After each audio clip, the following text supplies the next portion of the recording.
আসসালামু আলাইকুম everyone, welcome back to Nusrat Samira's kitchen. আশা করি সবাই ভালো আছেন। আজকে আপনাদের সাথে শেয়ার করব 2 ডিমের তৈরি চকলেট স্পঞ্জ কেকের রেসিপি। বলতে গেলে এটি একটি নো ফেল রেসিপি। ভিডিওটা স্কিপ না করে সম্পূর্ণ ভিডিও ফলো করে আপনারাও ঘরেই খুব সহজেই এই রকম স্পঞ্জ কেক তৈরি করতে পারবেন। আমি চেষ্টা করব সকল প্রকার টিপস অ্যান্ড ট্রিক্স আপনাদের সাথে শেয়ার করার জন্য। আশা করি ভিডিওটি আপনাদের উপকারে আসবে। প্রথমেই শুকনো উপকরণগুলো চেলে নেব। একটি স্টেইনারে দিয়ে দিলাম 1/3 কাপ ময়দা। আপনারা চাইলে ময়দার পরিবর্তে আটাও ব্যবহার করতে পারেন, তবে খেয়াল রাখবেন আটাটা যেন প্যাকেটের আটা হয়। এবার দিয়ে দেব 1 টেবিল চামচ কর্নফ্লাওয়ার। আপনাদের কাছে যদি কর্নফ্লাওয়ারটা না থাকে তাহলে হাফ কাপ ময়দা ব্যবহার করবেন। এবার দিয়ে দেব 1 টেবিল চামচ কোকো পাউডার, 1 চা চামচ বেকিং পাউডার আর 1 চিমটি লবণ। অনেকেই কেকে লবণ ব্যবহার করে না, তাই আপনারা চাইলে লবণটা দিতেও পারেন, আবার স্কিপও করতে পারেন। এবার শুকনো উপকরণগুলো চেলে নেব। পারফেক্ট কেক তৈরির জন্য প্রপার মেজারমেন্ট খুব প্রয়োজনীয়, কারণ মেজারমেন্ট ঠিক না থাকলে কেকটাও পারফেক্ট হবে না। অনেকেই আছেন যারা মেজারমেন্ট সঠিকভাবে করতে পারেন না, যার ফলে উপকরণ কম বা বেশি হয়ে যায়, তাই কেকটাও পারফেক্ট হয় না। চেলে নেওয়া হয়ে গেলে এবার একটি স্প্যাচুলার সাহায্যে উপকরণগুলো খুব ভালো করে মিশিয়ে নেব। আপনারা চাইলে আরও 2-1 বার চেলে নিতে পারেন। এবার শুকনো উপকরণের বোলটা রেখে দেব এক সাইডে, আর অন্যদিকে একটি মিক্সিং বোলে নিয়ে নিলাম রুম টেম্পারেচারে থাকা 2টি ডিম।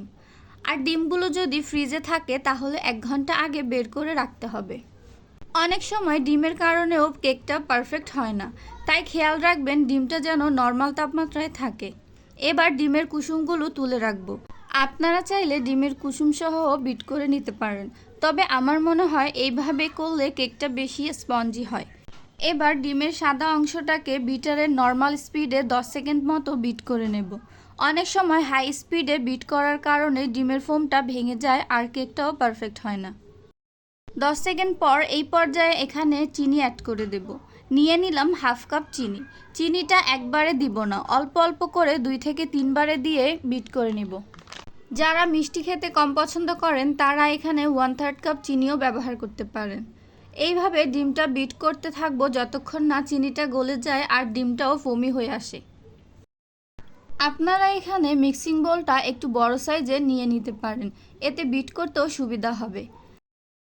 দেখুন, কথা বলতে বলতে ডিমের ফোমটা রেডি হয়ে গেছে, আর দেখেই বুঝতে পারছেন ডিমের ফোমটা ফুলে ডাবল হয়ে গেছে।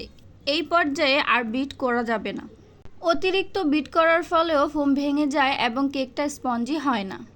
এবার এখানে দিয়ে দেব আগে থেকে তুলে রাখা ডিমের কুসুম আর 1 চা চামচ চকলেট ইমালশন। আপনাদের কাছে যদি চকলেট ইমালশনটা না থাকে তাহলে চকলেট পেস্ট বা ভ্যানিলা এসেন্সও দিতে পারেন, তবে আজকে যেহেতু চকলেট কেক বানাচ্ছি তাই চকলেট পেস্টটা ব্যবহার করার চেষ্টা করবেন। এবার 1 সেকেন্ড বিট করে নেব। এবার দিয়ে দেব 2 টেবিল চামচ রান্নার রেগুলার তেল। তেলটা এখানে অপশনাল, আপনারা চাইলে দিতেও পারেন, আবার চাইলে নাও দিতে পারেন, তবে দিলে একটু বেশি সফট হয়। এবার শেষবারের মতো 1 সেকেন্ড বিট করে নেব। এই পর্যায়ে ফোমটা রেডি হয়ে গেছে। এবার শুকনো উপকরণগুলো মিশিয়ে নেব। আপনারা চাইলে এই পর্যায়ের মতো শুকনো উপকরণগুলো চেলেও দিতে পারেন, এতে ব্যাটার মিক্স করতে সুবিধা হবে আর কোনো দানা দানা ভাবও থাকবে না। 2 থেকে 3 বারে চেলে দিয়ে শুকনো উপকরণগুলো মিশিয়ে নেব। আর মেশানোর সময় অবশ্যই খেয়াল রাখতে হবে যাতে ফোমটা ভেঙে না যায়। অনেক সময় শুকনো উপকরণ মেশানোর সময় ফোমটা ভেঙে যায়, যার ফলে কেকটা পারফেক্টভাবে হয় না। তাই ফোল্ডিং মেথড ফলো করে ব্যাটার তৈরি করে নিতে হবে, আর অবশ্যই আলতো হাতে কাজটা করতে হবে। আপনারা চাইলে এইরকম বিটারের কাঁটা দিয়ে বা স্প্যাচুলা অথবা হ্যান্ড হুইস্কের সাহায্যেও মিশিয়ে নিতে পারেন। তবে যেটা দিয়েই মেশান না কেন শুধু খেয়াল রাখবেন যেন এইরকম ফোল্ড করে করে মেশানো হয়। আমি 3 বারে শুকনো উপকরণগুলো দিয়ে ব্যাটারটা তৈরি করে নিয়েছি। আপনারা দেখে বুঝতে পারছেন কেকের ফোমটা একটুও ভাঙেনি, আর ব্যাটারটাও কতটা সফট আর স্মুথ হয়েছে। এতে কোনো প্রকার দানা দানা ভাব বা কোনো প্রকার বাবলস নেই। এই পর্যায়ে যদি আপনাদের মনে হয় ব্যাটারটা বেশি ঘন হয়ে গেছে তাহলে 2 থেকে 1 টেবিল চামচ লিকুইড দুধ ব্যবহার করতে পারেন। তবে আমার রেসিপিটা সেম টু সেম ফলো করলে আশা করি এক্সট্রা কোনো দুধ ব্যবহার করতে হবে না। ব্যাটারটা রেডি হয়ে গেছে, এবার ব্যাটারটা মোল্ডে ঢেলে নেব। এর জন্য এখানে আমি নিয়েছি একটি 6 ইঞ্চি সাইজের রাউন্ড মোল্ড। এবার মোল্ডের মধ্যে সামান্য তেল ব্রাশ করে একটি সাদা কাগজ দিয়ে সেট করে দিলাম। এখন সম্পূর্ণ ব্যাটারটা মোল্ডের ভিতর ঢেলে দেব। আপনারা দেখেই বুঝতে পারছেন ব্যাটারগুলো কি সুন্দর ফোল্ড হয়ে পড়ছে।